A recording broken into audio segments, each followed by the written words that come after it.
Episode 412 of Bucco Banter. Today, we talk about the sweep in Los Angeles and not the good kind. And then we will preview the upcoming series versus the San Diego Padres.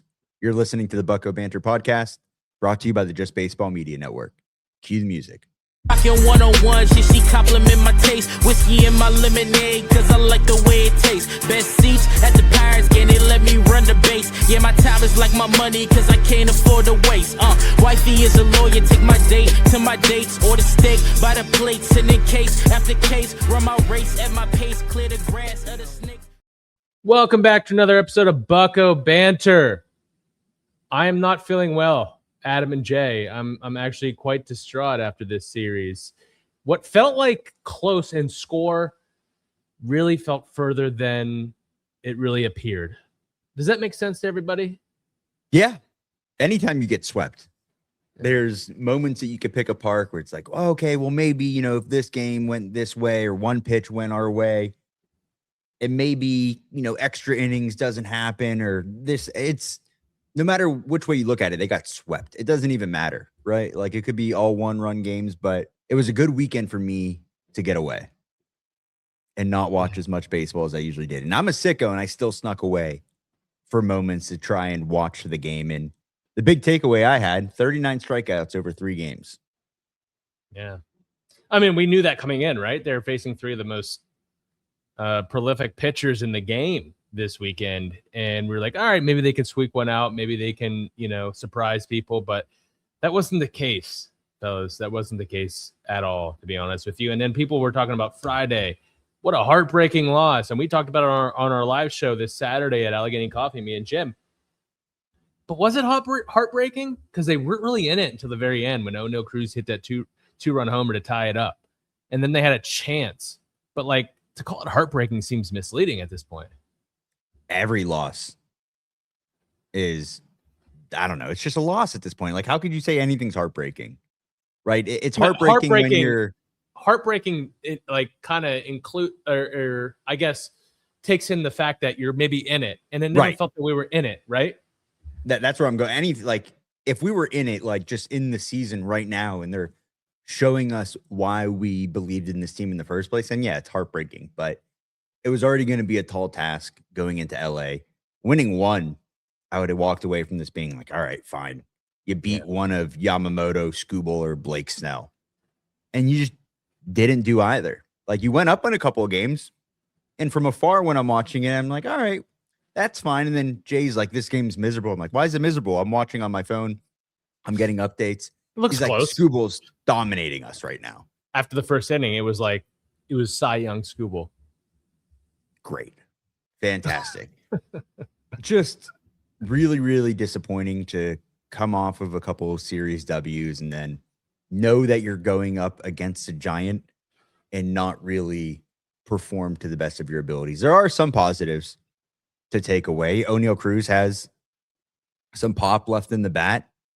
Obviously, they were looking forward to getting him back in the lineup. We've talked about on the show how you might have to give him some time because hand injuries are so tough for hitters. It could really screw with you getting the bat through the zone, and he hasn't missed a beat. He put together some really good at-bats, and that's awesome. Really, really good to have Cruzy back in the lineup, and it shows you why they missed him for so long. But when you strike out 39 times over 3 games, can't win. That's been a theme all year. Like, the past couple of years, it's been runners in scoring position or just simply scoring runs. This year, it seems like they're able to get things going, maybe be a little bit streaky, but over the course of the game, they're going to punch out 10 plus times, double digits every single time. Yeah, my 2 big takeaways from this series, well, not the 2 biggest takeaways from this series, but I'll ones that I'm going to mention right now. Spencer Horwitz is slow to ramp up when he comes back, whether it's to start the season or whether it's coming back from an injury. That's something that Jim and I talked about on our live show this Saturday. And I totally buy in and believe in Spencer Horwitz, but that's something that we've noticed. And then also, guys, this team is the starting pitching staff has, outside of Braxton Ashcraft, not given you the innings.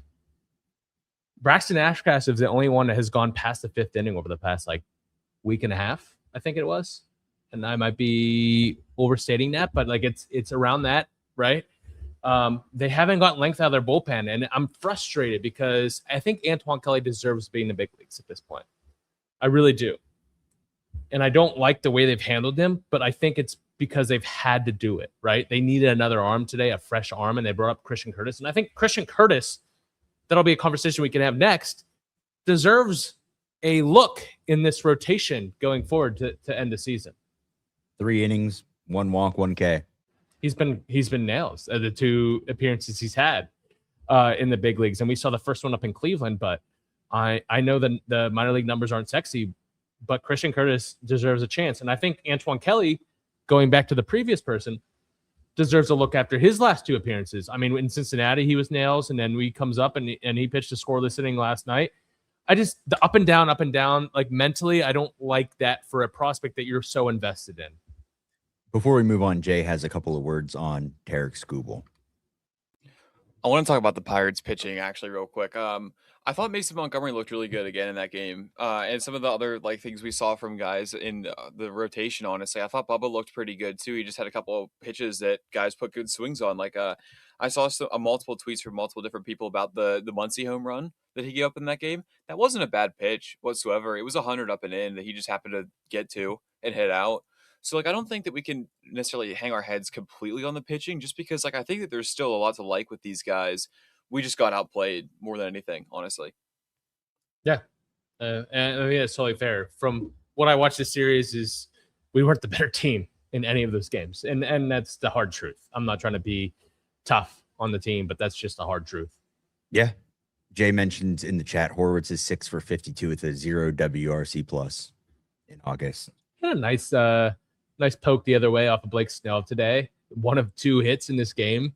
We'll get to that, the offense slowing down. But yeah, I think he's not a guy I'm worried about, but like we need him to get going. Before we move on, we got to talk Carmen Mlodzinski, everybody's favorite topic. Because today he got an opener. Lake Bacher went 2 innings, 1 run, 3 walks. Carmen Mlodzinski coming out of the pen, 3 innings, 5 hits, 3 earned, 4 Ks. His ERA is at 4.17. Coming out of the bullpen, I know it's a lot better. It's probably more inflated now, but overall, it has not been a good ride for Carmen Mlodzinski this year. It really hasn't. I know it's talked about a lot, and from the bullpen to starter, the people saying like, oh, you should have never taken him out of the rotation and how good he was in the bullpen, then moving him back. And they're like, why would you ever do that? It's exhausting. It really is. It's so exhausting. What do you do with this guy? Like, what do you do? I talked about the up and down with Antoine Kelly and Christian Curtis and prospects that I think this team is heavily invested in. With Carmen Mlodzinski, I think there's a very clear solution here, and I'm not going to get too into it just because we've got another month left of the season to go. But I think the answer is obvious. I think next year there's a different jersey over his shoulders.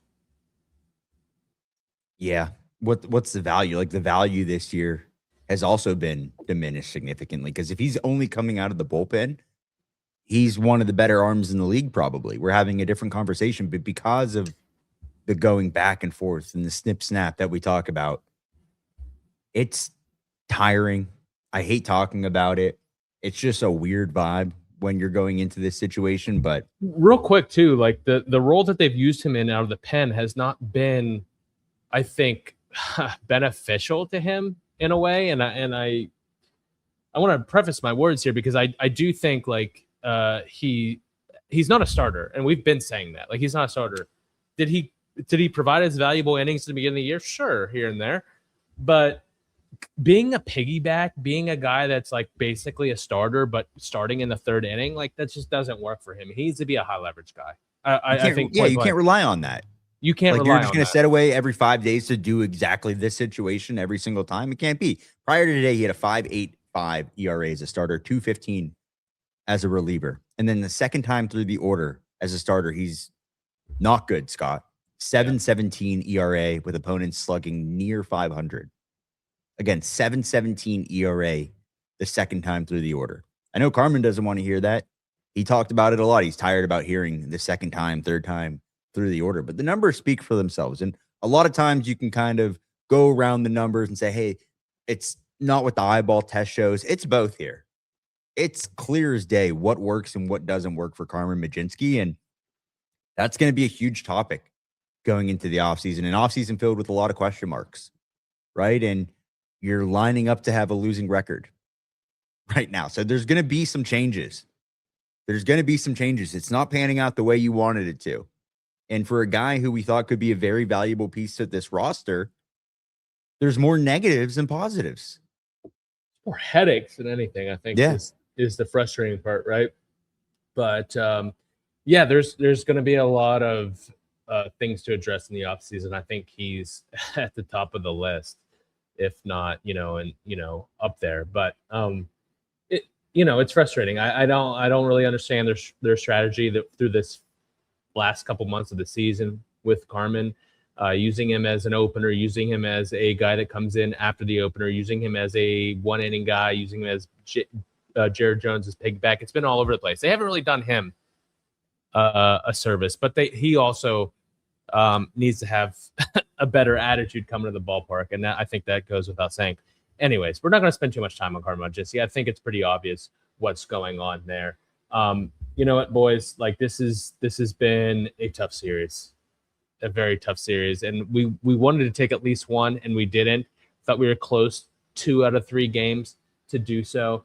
I positives. I think the bullpen has looked good for the most part. Camilo Duvall has done really well since being acquired from the Pirates. Camilo Duvall as a middle, like that, not high leverage, but like middle relief, like to high leverage option has looked good. I think they have a lot more options in the pen than they did a month ago. Sure. Lake Bacher, for the most part, 3.27 ERA with 12 Ks and 11 innings. Kirby Yates. As a Pirate, Kirby Yates has looked pretty good, other than some unfortunate BABIP situations. Obviously, Mason Montgomery has been nails. So bullpen's not the problem. Camilo Duvall, still some control issues there.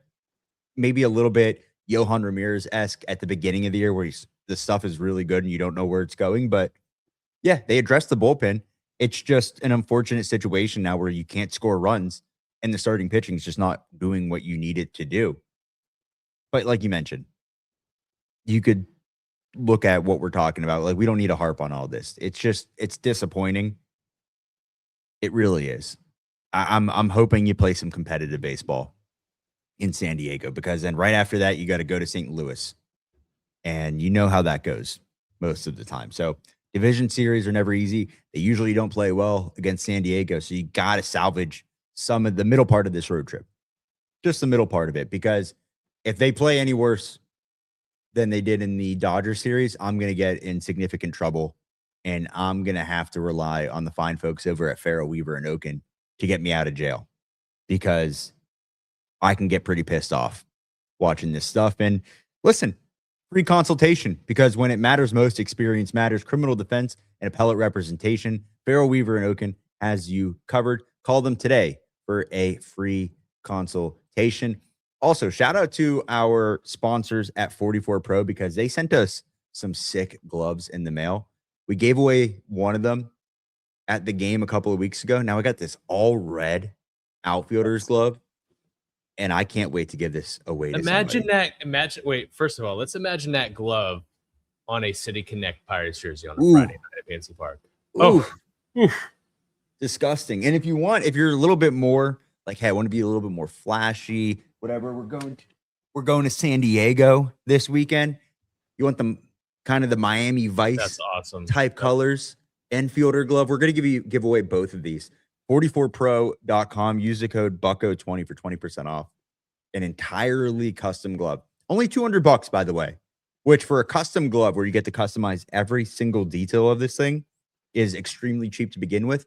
Take 20% off of that. So really, really good deal. Shout out to 44 Pro for sponsoring the show. Scott, they go to San Diego. What do you got for us? And Jay had to mention that they're red hot, 15-6 in August. Jay, why don't you leave your comments to yourself? We go into Monday's game. Braxton Ashcraft, the guy that's been hot for them out of the rotation, is facing Robbie Ray, a lefty, third lefty in a row. Robbie Ray, 11-7 this year with a 3.20 ERA, 170 Ks and a 131 WHIP.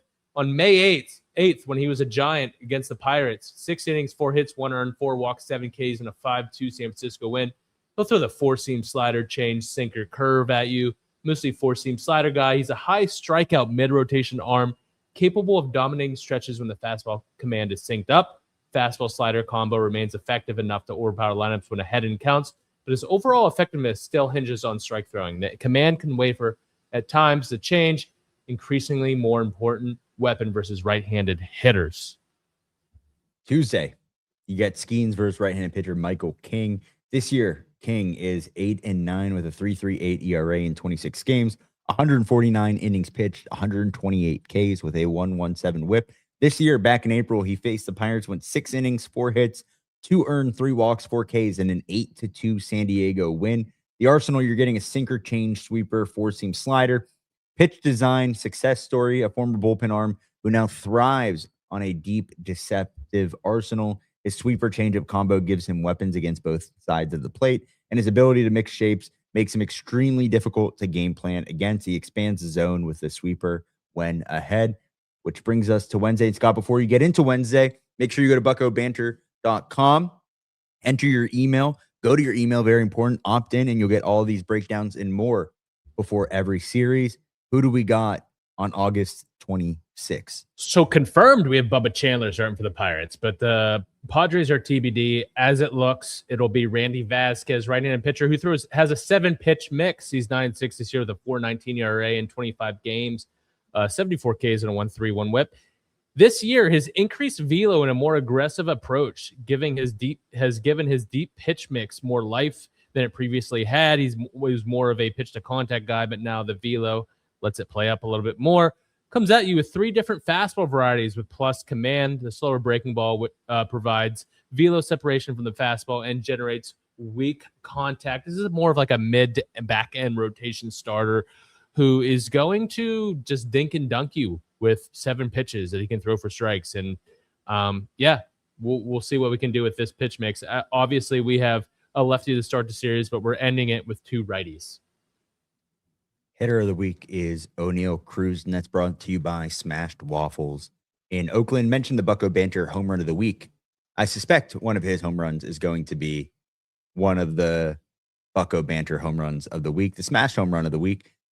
Mention that, and you get 20% off your entire order. O'Neal Cruz went 4 for 14, hit 286 on the week, 1 triple, 2 home runs, 2 big home runs, 7 RBIs, and 1 stolen base. Honorable mention was Brandon Lau, hit 316, but the Cruzy home runs were big. Huge. Absolutely huge, man. I mean, he's made an impact. 3 of his 4 hits coming off the IL have been extra base hits. Let's go to pitcher of the week. Braxton Ashcraft. 8 innings, 5 hits, 1 earned, no walks, 4 Ks, 3.68 ERA on the season, 70 whiffs on 80 pitches. I mean, this is a guy who's went almost 2 complete games in a row. He's been super efficient. One of the most reliable starters not just on this team, but in the National League at this point. Now that I think about it, the Cruz home runs are not going to be the Smash home runs of the week. There's a lot of Brandon Lau. Yeah. Game winner. Rafael Flores had a couple. Oh, Brandon Lau is going to be the one. Yeah. So sorry, O'Neal, you got hitter of the week, but not the Smashed Waffle. Can't have it all. Home run of the week. Can't have it all. Oh no. Can't have it all. Hey, well, that sucked.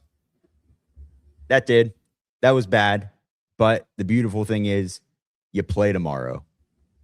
And it's a fresh slate of games. So let's get out there. Let's play some good baseball. What else could go wrong?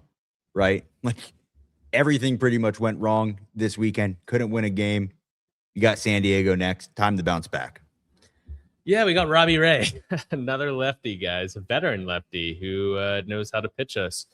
But a guy that has also wavered with command. I know we were kind of betting on that with Blake Snell today, and he generated almost 20 whiffs and looked really good. Only gave up 2 hits. So let's hope we can get to Robbie Ray tomorrow and get this train back on the tracks for this road trip.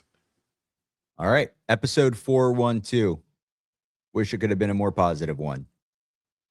But here we are. So we will catch you guys after Down on the Farm this week. Got some other exciting stuff in store, so stay tuned. And until next time, hoist it. Hoist it. Best seats at the Pirates. Pirates game, they let me run the base. Yeah, my time is like my money, cause I can't afford to waste. Wifey is a lawyer, take my date to my dates, or the steak by the plates.